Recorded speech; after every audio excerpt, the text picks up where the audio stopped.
Hello everyone, কেমন আছেন সকলে? রাজ্যে পালাবদল ঘটে গেছে, নতুন সরকার এসছে, আর নতুন সরকার আসতেই একটা দুর্দান্ত ঘোষণা কিন্তু করেছে। আজকে বলছি ফ্রি বাস পরিষেবার ব্যাপারে।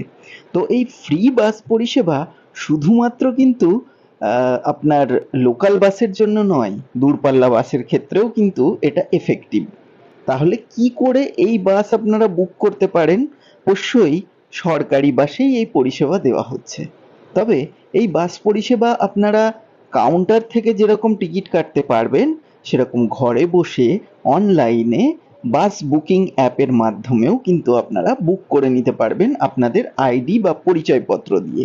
তাহলে চলুন দেখে নিই বাড়িতে বসে রেড বাসের সাহায্যে কিভাবে আগে থেকেই এই বাস রিজার্ভ আপনারা করে রাখতে পারবেন।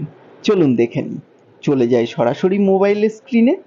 তো প্রথমেই আমরা চলে আসব রেড বাস অ্যাপে। যেহেতু আমি দেখেছেন যে আগেও রেড বাস থেকেই সমস্ত কিছু টিকিট আমি বুক করি, সুতরাং আমি প্রথমে রেড বাস খুললাম।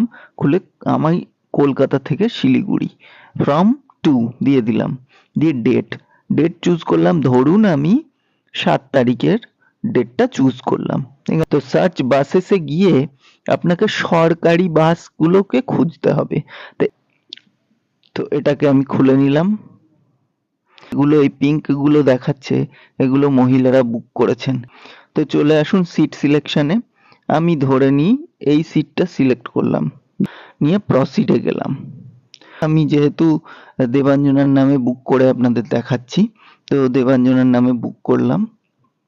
এখানে আইডি টাইপ দিতে হবে।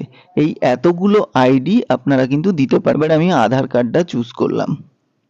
আধার কার্ডটা চুজ করে এখানে কিন্তু আধার কার্ডের নাম্বারটাও দিতে হবে। তো আমি এখানে আধার কার্ডের নাম্বারটা দিয়ে দেবো।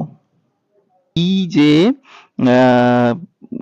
ফ্রি যে বাসের পরিষেবাটা দেওয়া হচ্ছে, এটা কিন্তু ওয়েস্ট বেঙ্গলের বাসিন্দাদেরই দেওয়া হবে। পে নাও অপশানে আমি চলে যাচ্ছি। দেখুন এখানে দেখুন বুকিং ডিটেলস দেখিয়ে দিচ্ছে, no additional payment required, pay 00। দেখেছেন? তাহলে আর কি, চটপট বুকিং করে ফেলুন।